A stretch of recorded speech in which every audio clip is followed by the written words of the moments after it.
Good morning everyone. Welcome to Pioneer Convent School. 11th Standard Psychology. The chapter we are going to start today is chapter number 6, that is learning.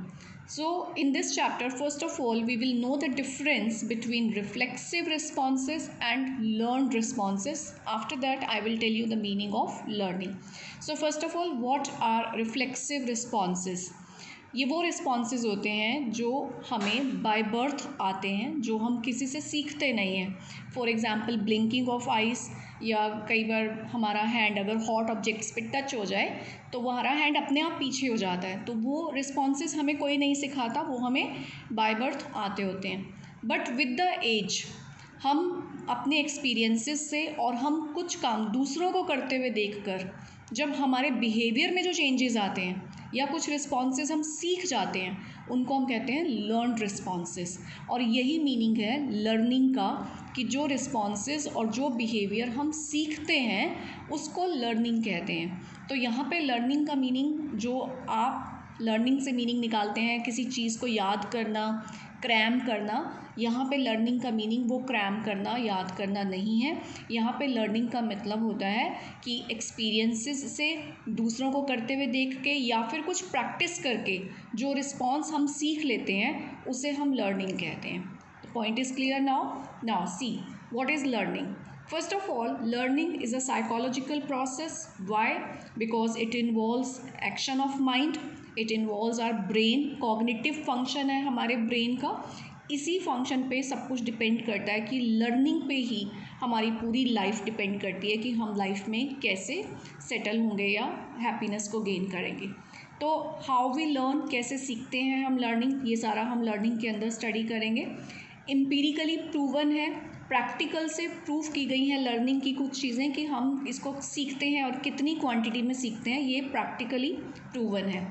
और कुछ factors हैं that determine speed and the extent of learning, जो decide करते हैं कि learning की speed क्या रहेगी, मतलब कि कितनी स्पीड पे कोई रिस्पॉन्स सीखा जाएगा, एंड एक्सटेंट ऑफ लर्निंग, और किस लिमिट तक उसको हम सीख सकते हैं. कुछ फैक्टर्स हैं जो लर्निंग को डिसाइड करते हैं. Now nature of learning. Learning is relatively permanent. ये वर्ड आप माइंड में सेट करेंगे. रिलेटिवली परमानेंट होती है मीन्स फर्स्ट रिस्पॉन्स से सेकेंड रिस्पॉन्स तक कितना चेंज आया उसको हम कहते हैं रिलेटिवली परमानेंट. नेक्स्ट है change in behaviour due to practice and experience. I have told you earlier कि लर्निंग होती कैसे है. बिहेवियर में जो चेंज आता है प्रैक्टिस करने से और एक्सपीरियंसेस के थ्रू, उसके थ्रू हमारी लर्निंग होती है. And simplest form of learning, जो लर्निंग का सिंपलेस्ट फॉर्म है उसको कंडीशनिंग भी कहते हैं. तो इस चैप्टर में जहाँ जहाँ कंडीशनिंग वर्ड आएगा उसका मीनिंग आपके लिए रहेगा learning. Now features of learning. सबसे पहले फीचर्स मीन्स हम इसको कैसे गेन करते हैं, कैसे डेवलप होती है लर्निंग हमारे अंदर, रिस्पॉन्सेज कैसे चेंज होते हैं. Number 1, it involves experience. हम एक्सपीरियंस के थ्रू हमारी लर्निंग इम्प्रूव होती है. हैबिचुएशन होती है इन द सेंस कि मान लो कोई चीज़ आपको पहले बहुत इरिटेट कर रही है, लेकिन धीरे धीरे आपके माइंड ने उसको, उस डिस्टर्बेंस को फ़िल्टर कर दिया और आपकी बॉडी हैबिचुएट हो गई है उस प्रॉब्लम के साथ, तो उसे कहते हैं हैबिचुएशन. हैबिचुएशन होना भी एक तरीके की लर्निंग है. फॉर एग्ज़ाम्पल आप स्टडी कर रहे हैं और आपका जो ब्रदर है उसने बहुत लाउड म्यूज़िक ऑन किया हुआ है, तो क्या होता है स्टार्टिंग में आप डिस्टर्ब होते हैं, बट ग्रेजुअली धीरे धीरे आप यूज्ड टू हो जाते हैं और आपका माइंड उस नॉइज़ को फ़िल्टर कर देता है और आप बड़ी इजीली अपनी स्टडी कर पाते हैं. तो क्या हुआ यहाँ पे, जो आपका फर्स्ट रिस्पॉन्स था वो था इरिटेशन, फिर आपने प्रैक्टिस के थ्रू उस इरिटेशन को कम किया and now your body is habituated. तो ये भी एक तरीके का लर्निंग, क्योंकि इसमें आपका रिस्पॉन्स चेंज हो गया है. नेक्स्ट होता है inferred process based on performance. ये एक तरीके का इन्फर्ड प्रोसेस है दैट डिपेंड्स ऑन द, जिसको रिजल्ट बेस्ड है, इसको चेक किया जाता है on the base of performance. अब आप एग्ज़ाम देने जाते हो तो जो आपका परफॉर्मेंस है उसके बेस पे ही आपकी लर्निंग चेक होती है ना. तो यहाँ पे भी जो हमारे रिस्पॉन्सेज में चेंज है, बिहेवियर में चेंज है, वो उसको रिज़ल्ट किया जाता है, उसको कैलकुलेट किया जाता है परफॉर्मेंस के बेस पे कि हमने कितना लर्न किया और रिस्पॉन्स कितना चेंज हुआ हमारा. तो बहुत टाइप्स की लर्निंग होती हैं. Classical conditioning, operant, observational, cognitive, verbal, concept conditioning and skill conditioning. और इस चैप्टर में हम ये सारी टाइप्स ऑफ लर्निंग करेंगे वन बाय वन। तो आज का फर्स्ट हमारा लर्निंग है दैट इज़ क्लासिकल कंडीशनिंग, और you can say classical learning. इसको एसएस लर्निंग भी कहते हैं। And this experiment was done by Pavlov, this theory was given by पेवलोव।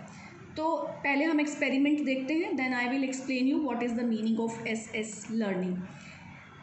पेवलोव ने एक एक्सपेरिमेंट किया था एक डॉग के साथ, और उन्होंने प्रूव किया था कि जो डॉग के लिए फूड होता है वो नेचुरल स्टिमुलस होता है। जब भी डॉग के सामने फूड आएगा तो डॉग के मुंह में स्लाइवा आएगा, लेकिन अगर हम उसे एक आर्टिफिशियल स्टिमुलस दे दें नेचुरल स्टिमुलस के साथ साथ, तो धीरे धीरे जो डॉग का रिस्पॉन्स है स्लाइवा प्रोड्यूस करने का, वो आर्टिफिशियल स्टिमुलस के साथ भी उतना ही होगा जितना कि नेचुरल स्टिमुलस के साथ होता है। तो इसको हम एक बार देखते हैं एक्सपेरिमेंट कैसे किया गया।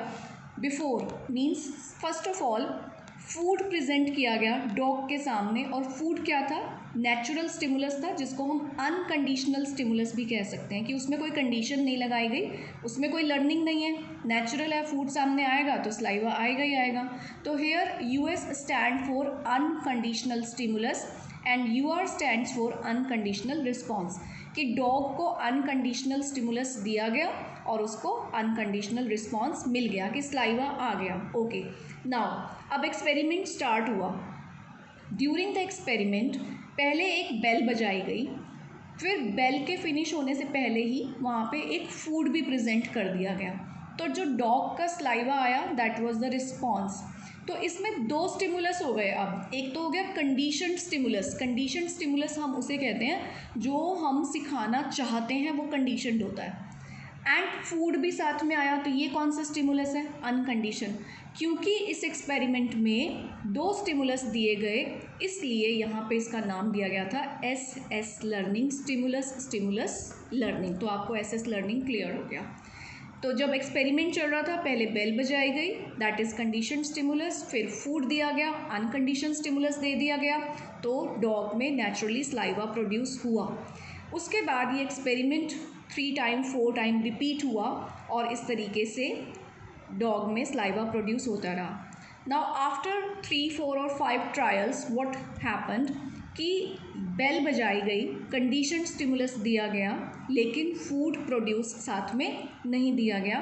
बट ये पाया गया कि डॉग ने सेम अमाउंट का स्लाइवा प्रोड्यूस किया उस बेल के साथ भी। अब क्या हुआ कि जो डॉग का जो रिस्पॉन्स था वो कंडीशनड हो गया बेल के साथ, क्योंकि जब ये एक्सपेरिमेंट हुआ तो पेवलोव ने डॉग के माउथ के साथ एक पाइप अटैच की थी और उसके स्लाइवा को मेज़र किया गया था कि कितना स्लाइवा वो प्रोड्यूस करता है। तो जो नेचुरल स्टिमुलस पे स्लाइवा था और जो artificial stimulus means conditioned stimulus पे जो स्लाइवा था वो सेम था। तो धीरे धीरे डॉग ने ये लर्न कर लिया था कि जब भी बेल बजेगी फूड आएगा ही आएगा। और जब लास्ट में क्या हुआ कि बेल बजाई गई लेकिन फूड नहीं दिया गया, तो भी वो स्लाइवा जनरेट हुआ। तो जो डॉग का रिस्पॉन्स था वो कंडीशनड हो गया, मींस उसने वो रिस्पॉन्स सीख लिया कि बेल बजने के साथ ही उसकी जो डिज़ायर थी वो इंक्रीज़ हो गई फूड के लिए। और ये जो सारे हमारे एब्रीविएशन थे यूएस एंड यूआर, ये उनकी फुल फॉर्म्स यहाँ पे मेंशन है। Now the experiment is done. अब एक्सपेरिमेंट कितना सक्सेसफुल होगा, बहुत ज़्यादा सक्सेसफुल होगा, कम सक्सेसफुल होगा या फेलियर होगा, इसकी जो सक्सेस है उसको करने के लिए कुछ डिटर्मिनेंट्स दिए गए हैं। Determinant of classical conditioning means कौन से फैक्टर्स कैसे होंगे कि ये एक्सपेरिमेंट हमारा सक्सेसफुल हो जाए और लर्निंग हो जाए। तो यहाँ पे ये फैक्टर्स हैं। फर्स्ट फैक्टर है time relation between the stimuli. Stimuli ये प्लूरल फॉर्म है स्टिमुलस की, जब एक से ज़्यादा स्टिमुलस होते हैं तो उसे हम स्टिमुलाई कह देते हैं। कि दोनों स्टिमुलाई के बीच में एक टाइम को देखा जाएगा कि कितना गैप है, उस गैप के बेस पे लर्निंग डिपेंड करेगी।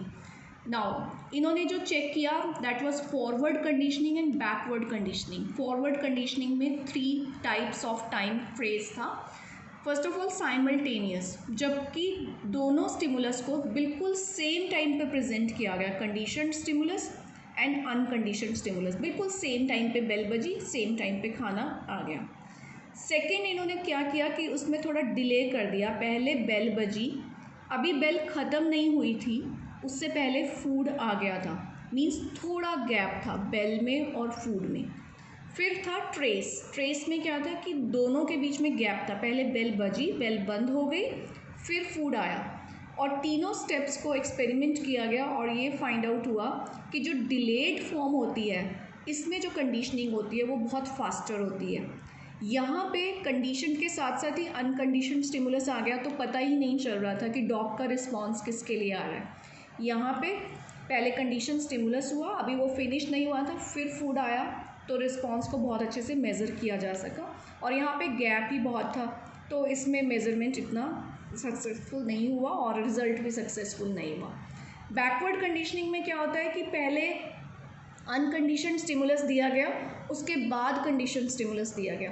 अब ये जो चारों कंडीशंस हैं टाइम की, ये सब एक ही एक्सपेरिमेंट में इम्प्लीमेंट नहीं होती हैं। किसी एक्सपेरिमेंट में साइमल्टेनियस फैक्टर काम करता है, किसी एक्सपेरिमेंट में डिलेड भी करता है, और किसी एक्सपेरिमेंट में बैकवर्ड कंडीशनिंग भी वर्क करती है। नेक्स्ट है टाइप ऑफ अनकंडीशन स्टिमुलाई, कि जो अनकंडीशन स्टिमुलाई है वो किस टाइप का है, उसके टाइप पे भी सक्सेस डिपेंड करती है। तो यहाँ पे हमारे पास 2 टाइप्स हैं, एपिटेटिव एंड एवर्सिव स्टिमुलाई। एपिटेटिव होता है जो एक सेटिस्फैक्ट्री स्टिमुलस होता है, जिससे उस स्टिमुलस से हमें प्लेजर मिल रहा है। तो जब इस टाइप का प्लेजर मिलेगा, इस टाइप का सेटिस्फेक्शन मिलेगा, तो यहाँ पे लर्निंग थोड़ी सी स्लो हो जाती है एंड इसको बहुत ज़्यादा ट्रायल्स की नीड रहती है।